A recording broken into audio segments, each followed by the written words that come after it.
Yes, I just saw him plunge off to the right. What on earth happened there? I don't know.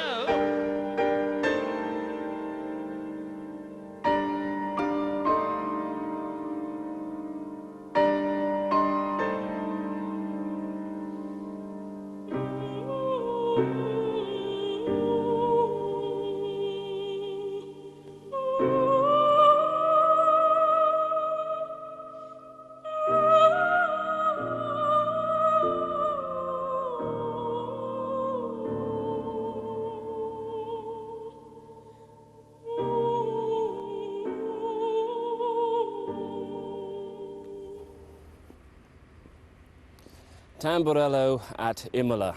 Even before May the 1st, 1994, it was well known as one of the most challenging high-speed corners in motor racing. It had the respect of drivers, especially those who drove with passion and with courage. Ayrton Senna wasn't just one of that breed, he was the best of that breed. And when Ayrton came off and hit the wall here while leading the San Marino Grand Prix, a supreme motor racing talent was lost forever. The shock wasn't just confined to Formula One or to his native Brazil, but it was a sporting loss that was felt worldwide.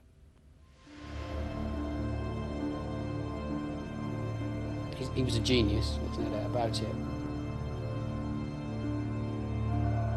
And it's my interpretation of a genius as somebody who's just this side of being slightly unbalanced in some area, and I think he was in danger of tipping over the top in some respects, but because he was so talented and he was so intelligent that he was always able to just keep it in the right place.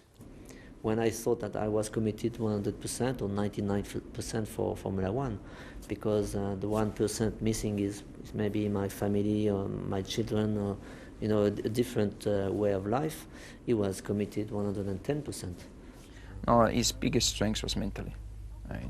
He had a kind of concentration different than all of us. He could find in himself such a high concentration, what made him making sometimes a work where nobody could understand how he could do it.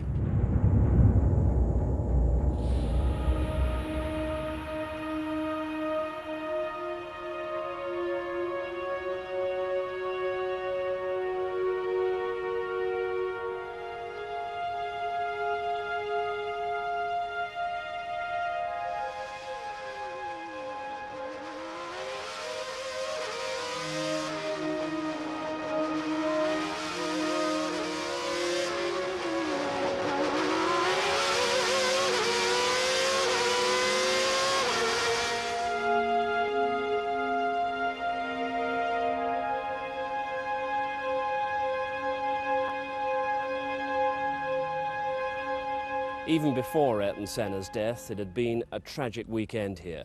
When Roland Ratzenberger was killed on the Saturday, it was the first fatality in Formula One for some 186 Grand Prix. And then Ayrton's crash and other race day incidents added overwhelmingly to the desperate atmosphere. But the purpose of this program isn't to analyze what went wrong for Ayrton Senna. Why did he crash? That will never be clearly known. Instead, we'll try to weigh up the scale of his talent and the size of his loss to the sport. Ayrton Senna, a breathtaking driver to watch and a compelling man to listen to. Few people really do know myself. Few people know me. And they just don't understand what it takes from a racing driver that has dedicated all his life, since I'm in this thing somehow, since 4 years old, to activity. Somebody that has left behind thousands and thousands of miles away, family and friends, to live in Europe and go through all the steps to eventually come to Formula One. And being so young and, in a way, successful, of course, always in a fighting way. Nothing ever has come to me easy. Mais c'est vrai que ce week-end, on a vécu une véritable tragédie. Ayrton Senna, on avait oublié, peut-être un peu vite, tout au moins on s'était... Racing driver Ayrton Senna has been killed in the San Marino Grand Prix.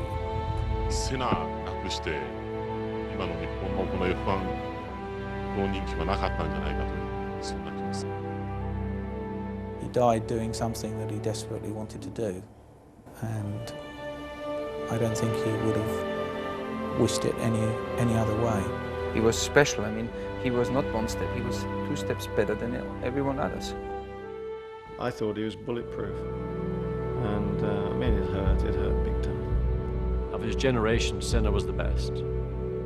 Senna did have to win at all costs, because the only thing in life that interested Senna was winning. I will always remember a guy different than everybody else.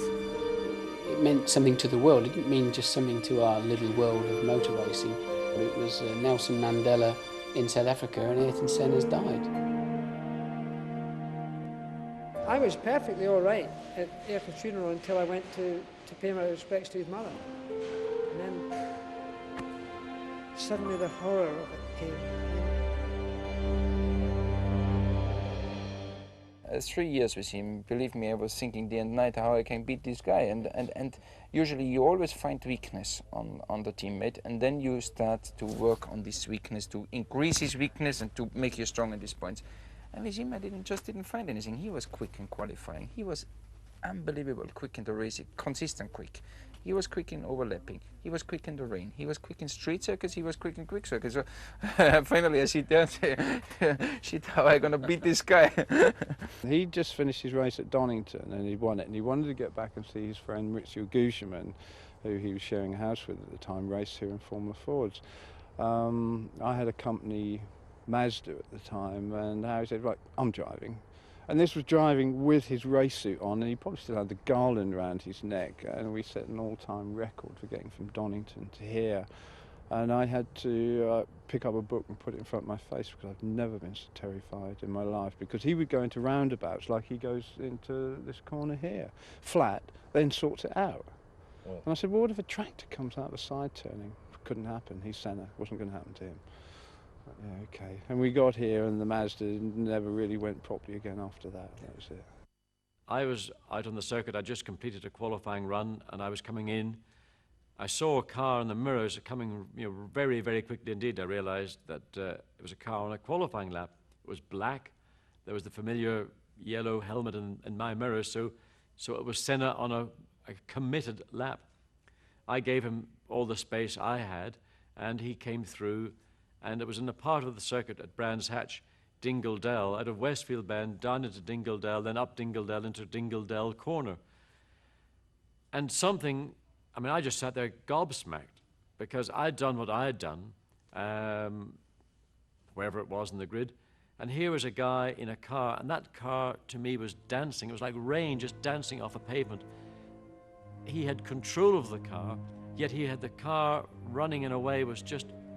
I thought, well, there's a clear signal, if there ever needed one, to say that my time as a Grand Prix driver effectively was finished. Because I realized at that point, here's a man doing things which I hadn't even thought of, let alone put into effect.